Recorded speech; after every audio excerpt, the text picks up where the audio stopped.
Today, February 20th, marks the 10-year anniversary of one of PlayStation's most controversial exclusives ever, the Order 1886. And so, to celebrate, I decided to go back in time and replay the game again, for the first time since getting the Platinum Trophy back in 2015. Perhaps the absolute pinnacle of the folly of gaming's attempts to be seen as more filmic in quality, the Order 1886 was much maligned upon release for its short length, stripped back interactivity, over-reliance on quick-time events, and an almost total lack of compelling gameplay. And outside of a few mentions here and there, has mostly sunk into PlayStation obscurity really ever since. But there's something weirdly compelling about the Order 1886, even now, so many years and an entire console generation later. For all its faults, I can't help but think there is plenty to love about this game, or something to love anyway. For the time, the game's production values were completely unprecedented, and there is something to be admired as well about the team's dedication to achieving that film-like quality, even if ultimately I think that's what caused the game's undoing, and opens the book on the debate of gaming as an art form, and its position as an entertainment medium. What does it really mean to be a video game? On the flip side, there's an undeniable hubris permeating this entire experience, a strange sense of self-indulgence that I simply couldn't shake. Perhaps it's the nostalgia for those early days of the PS4 talking, but it is hard to ignore the sheer amount of love and effort that seemingly went into crafting this game, and I, for what it's worth, remember really enjoying my time with the Order 1886 back in 2015. At the same time, I'm ready now to take an objective look at what is often considered one of the PS4's very worst exclusives in a generation that was otherwise littered with good decisions and creative standouts. So, join me as we revisit the Order 1886 10 years later. And remember everyone, if you enjoyed today's video and you want to see more like this in the future, consider hitting subscribe down below to stay up to date and support the channel. It is greatly appreciated. So, for some context, what exactly is the Order 1886? Released on February the 20th, 2015, the Order 1886 is a PS4 exclusive developed by Ready at Dawn, a team that had previously worked with Sony on a number of PlayStation projects in the past, including several notable titles for the PSP, such as Daxter and a pair of PSP-exclusive God of War games. Set in an alternate history version of Victorian London, the Order 1886 is a third-person cover-based shooter that tells the story of a mysterious order of near-mythical Arthurian knights who protect the city of London from monstrous, twisted horrors of folklore that stalk the cobblestone streets and prey upon the innocent from within the shadows. Allow me to set the scene, if you will. London is a transformed city. The Industrial Revolution bore incredible fruit, allowing for the widespread manufacture and adoption of unbelievable technologies that were far beyond anything actually seen at the time, and the fleet of Zeppelins looming in the cloudy skies above is a testament to the unfettered ambition and achievement of man. At the same time, the city's sooty underbelly is home to a rebel insurgency looking to wage war, turning London's winding streets into a battleground, painting a picture of a brutal dichotomy. Of a city whose stunning high-rise architecture and technological prowess are emblematic of one constantly striving for greatness, while the masses remain downtrodden and vengeful. Playing as the Knight Galahad sees you balancing defending the city from vicious werewolves and preventing an uprising, all while uncovering a sinister conspiracy at the centre of the Order itself. It's a great setting. I came into the game with some initial bias already, as Victorian London is one of my absolute favourite settings to use in fiction, and 2015 was a good year for it, as barely a month after the Order 1886 came out, another little game you might have heard of called Bloodborne, which adopted a similar theme for its setting, released as well, though of course took it to a far darker, more twisted, and ultimately more interesting place. But yeah, fundamentally the Order is a third-person cover-based shooter with even a smattering of horror elements, seemingly taking inspiration from the likes of, at the time, the decade-old Gears of War, for example, as you progress through the story chapters in a totally linear fashion, playing through a narrative that should take you roughly 7 or 8 hours to complete. There's no multiplayer suite whatsoever, and honestly, nothing else to do once you finish the main story and mopped up the collectibles. There's very little here in the way of replayability. What you see is what you get. And the idea of charging full price for the game was a contentious one back in 2015. Today, it simply would never fly. But that's not the only aspect of the game that drew criticism even back then.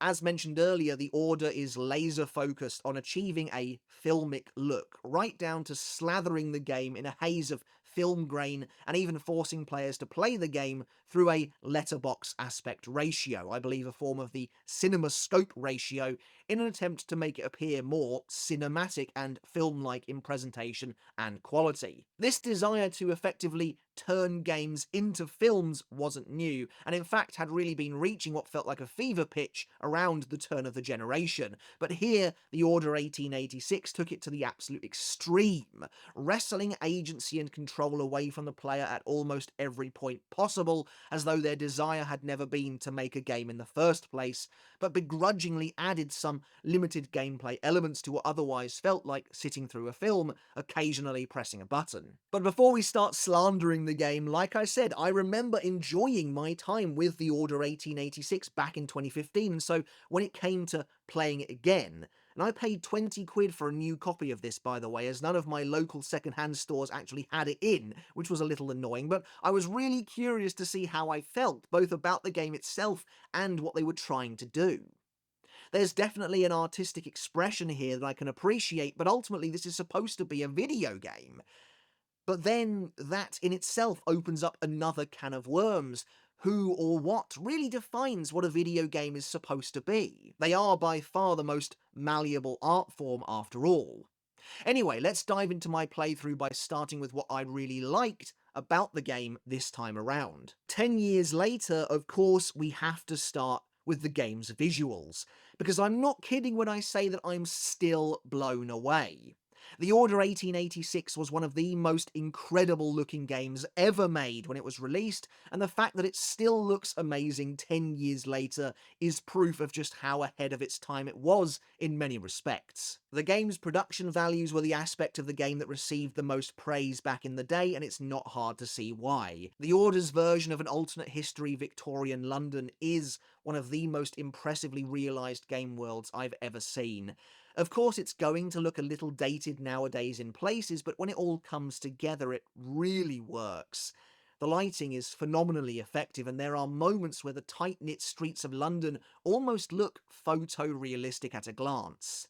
Candlelight flickers believably in the street lamps, while rays of sunlight break over the buildings in a convincing golden haze. Of course, this isn't an expansive game by any means. You are being funneled through bespoke hallways and crafted corridors almost exclusively, meaning each and every vertical you see can be decorated and detailed out for maximum impact, but I think it looks brilliant a lot of the time. The character models are probably the most antiquated looking part of the package, but even they still hold up incredibly well. They're full of detail, and the game boasts some remarkable cloth physics too, with Galahad's ornately decorated mantle billowing and whipping about his shoulders as you move. The weapons also look fantastic, and the game knows it. Boy, does it know it. Often stopping you in your tracks to have you ogle their models for a bit, turning them over gratuitously in your hands as though you're looking to appraise their value at an auction or something.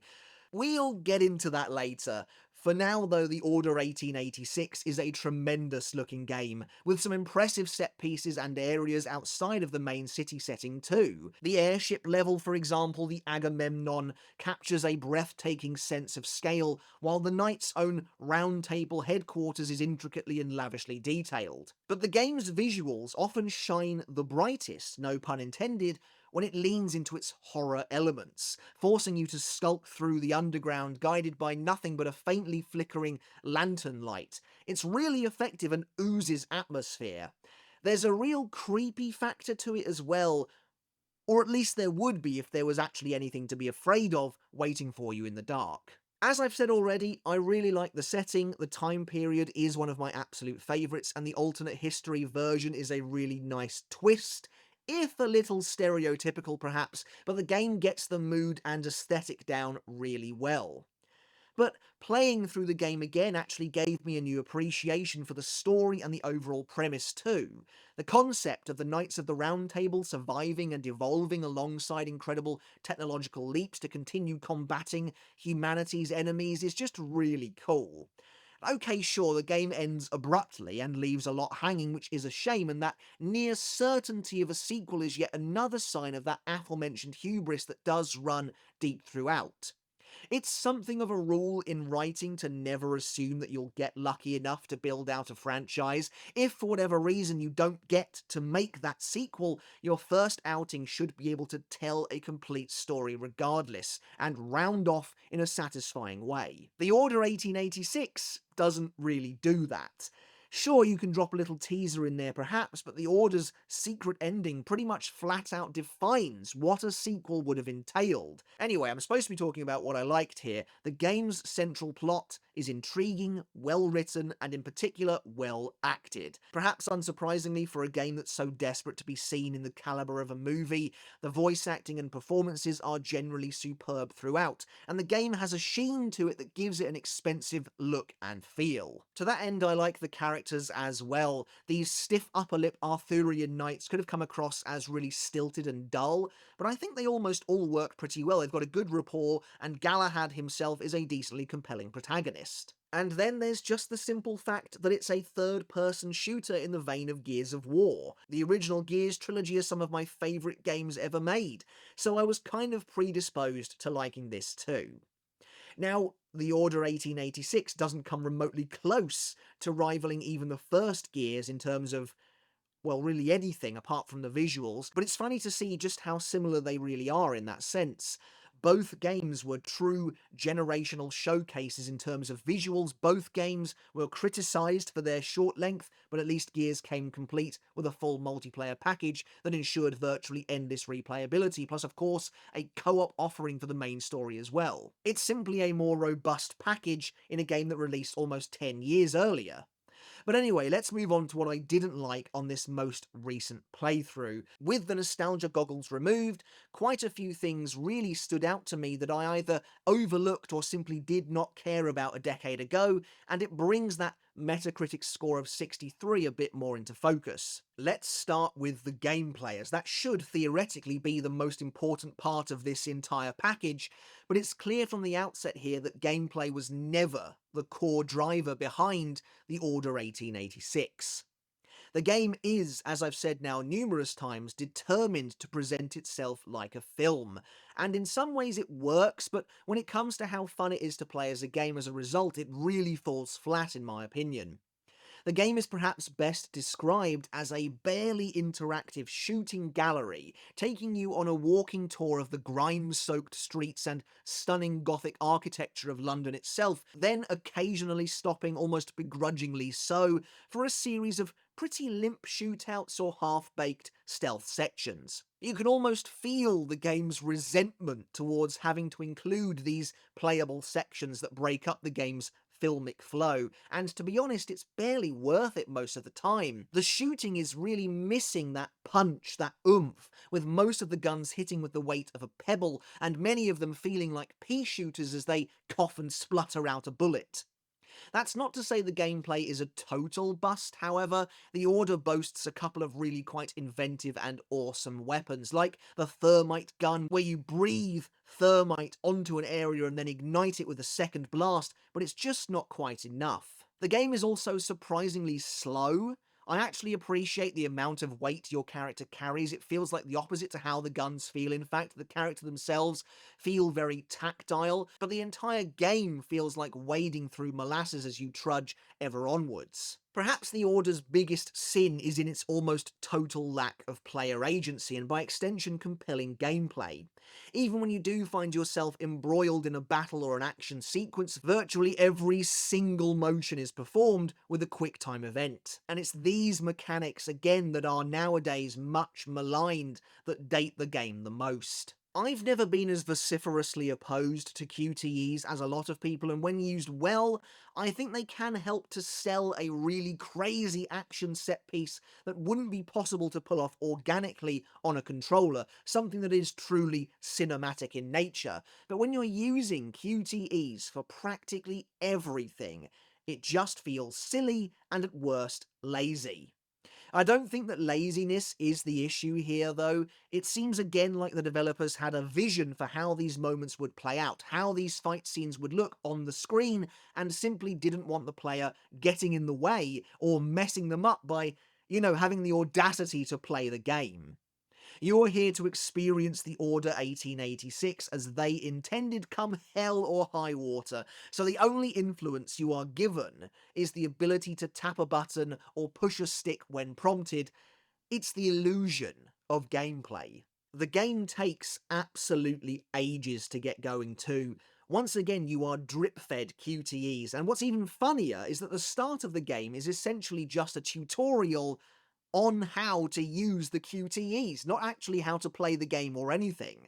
The opening sequence featuring Galahad in prison is all about how to push a button every now and then, and it absolutely drags.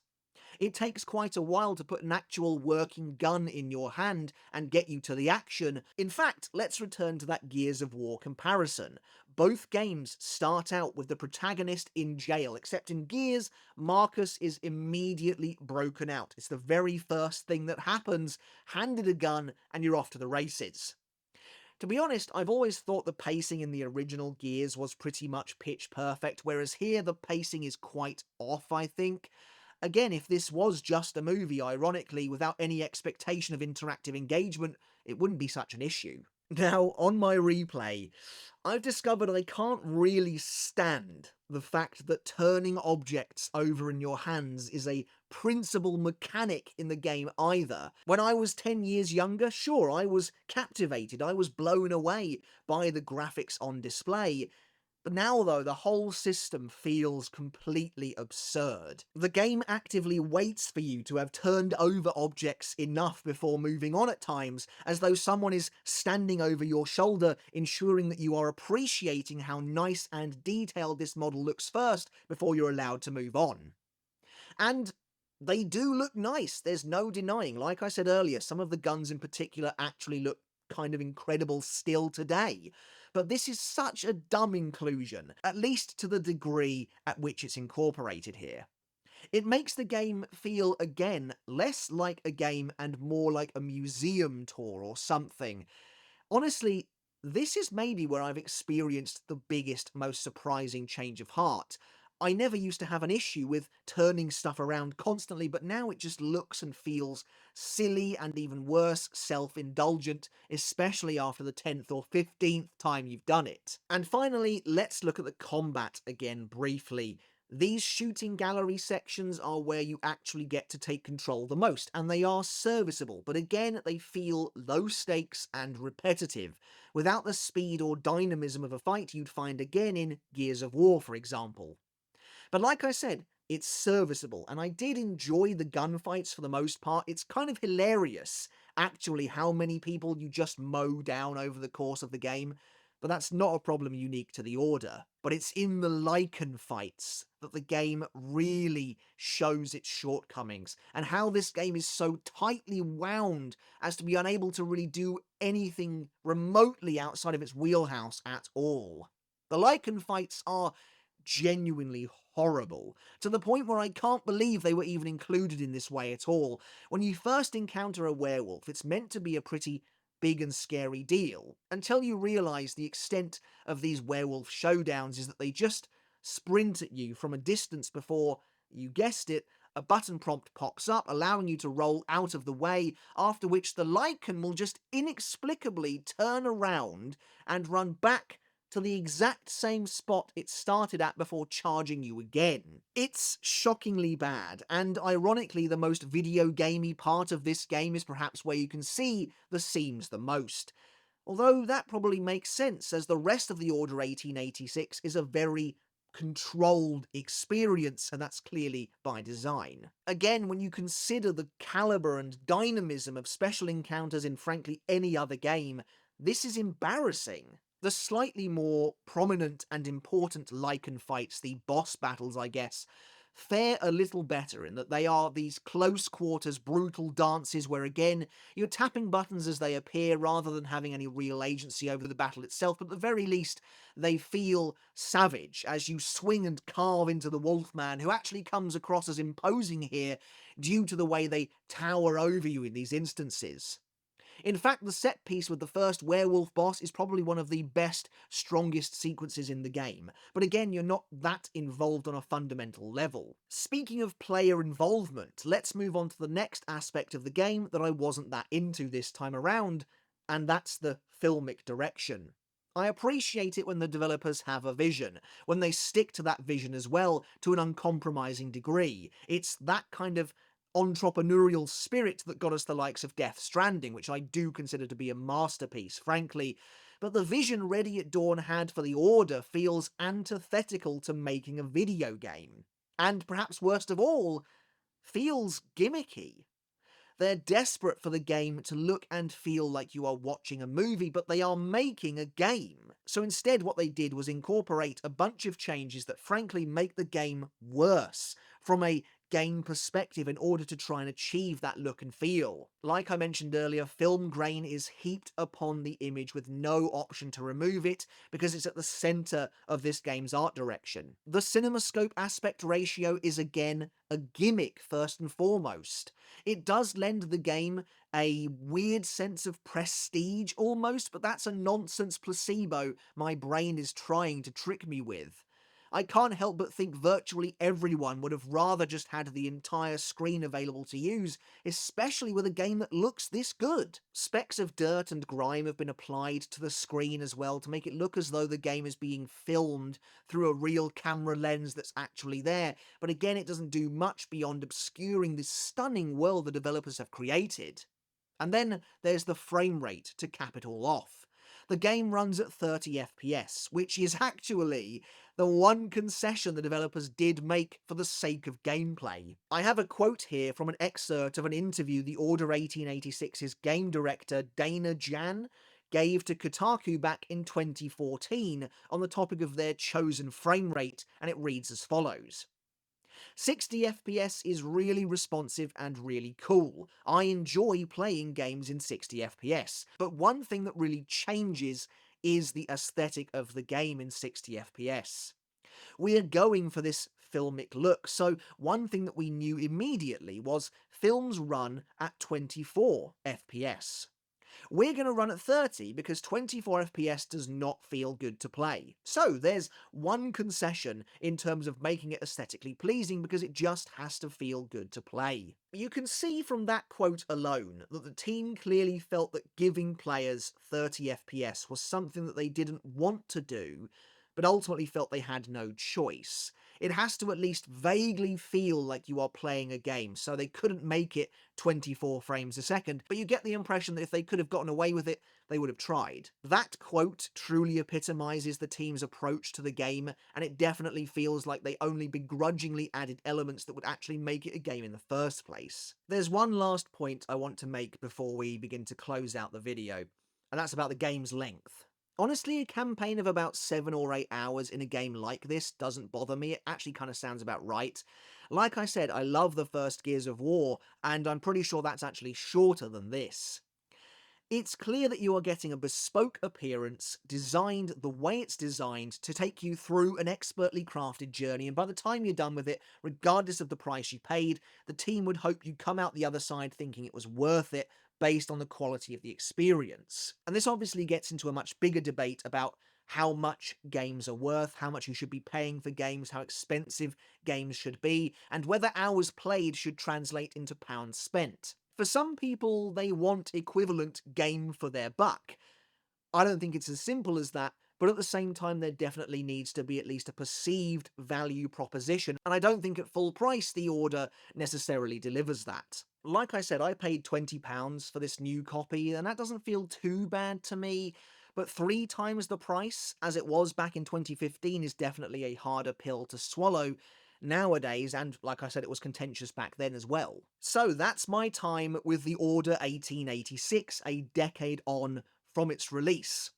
What are my final thoughts, and would I recommend the game today? Well, it's a tricky one, and I think the Metacritic score of 63 reflects the fact that this isn't a black and white open and shut case. There's a fair bit to like here. The visuals alone, in my opinion, are worth a playthrough even today. And so if you can get the game for the kind of price I paid for it, yeah, I would recommend a playthrough just to experience how ahead of its time it was in terms of its visuals and production values back in 2015. They truly are on another level, and I think it's clear that back in 2015 they were already a generation ahead. The story and world are also enticing, and I think ripe for expansion. While I think The Order 1886 kind of fails at its core as a game, it has the bones of a great experience, and it's a real shame that we will likely never see a follow-up. I think The Order 1886 deserved another shot, and I'd have certainly loved to see where the team took the game next, after taking on board the feedback and criticism aimed at the original. This is a compelling world and premise, and one that I think could have blossomed into a real franchise had it been given the chance. But there's no doubt Ready at Dawn kind of blew it, and at a bad time too. The PS4 was on a real upwards trajectory, having only released barely 12 months prior to massive fanfare and success, despite having other lukewarmly received games, to put it lightly, like Knack, as launch titles. And The Order was yet another early high-profile blemish. But considering Knack managed to walk away with a sequel, The Order 1886 absolutely deserved one as well, and frankly, probably deserved it more. The game's ultimate failure definitely seems to have cost the team their relationship with Sony, at least the tight-knit closeness they once had, and it's unfortunate. I'm definitely not as blown away by the game as I was 10 years ago, particularly where the gameplay is concerned, but I still think The Order 1886 has merit as a testament to artistic endeavour and vision, and a sequel could have gone a long way to fixing many of its biggest problems, starting with an actual focus on gameplay this time, rather than trying to get us to sit down and watch a film. Though the irony, of course, is that a film version of The Order 1886 would probably be pretty great. I'd watch it. Alright guys, but that's it for my video on The Order 1886 returning to the game a full decade after it was released, this time 10 years ago on February the 20th, 2015. Honestly, so long as you are aware of what you're getting yourself into, so long as you're aware of what the game is trying to do, what it's trying to present, yeah, I absolutely would recommend The Order 1886 for a single playthrough, really just to see what it's all about, to see those absolutely astonishing visuals and the filmic experience the team created, because it is kind of novel in how far it actually goes with that. No other game really feels like this in that regard, for better or worse. The Order 1886 is one of these games that I feel like is undergoing a bit of revisionist history, to be honest, where it's gained a bit of a cult following, and I can kind of see why. I do like plenty of aspects about the game, particularly the setting, which, like I said, I do love. So yeah, I'd recommend giving it a go if it's something you're interested in at all. Otherwise, there's probably not that much here to offer you. Thank you once again for taking the time to watch this video. I really do hope you enjoyed it, and I hope you took something of value away from it as well. Again, consider hitting that subscribe button down below to help support the channel and get us off the ground. According to my analytics, a whopping 79% or so of my current viewers aren't subscribed, so if you liked what you saw and you want to be a part of the push to get the channel to its next major milestone of 15,000 subs, I'd really appreciate the support. Alright everyone, thanks so much. Until next time, I'll catch you later, and let's talk games again.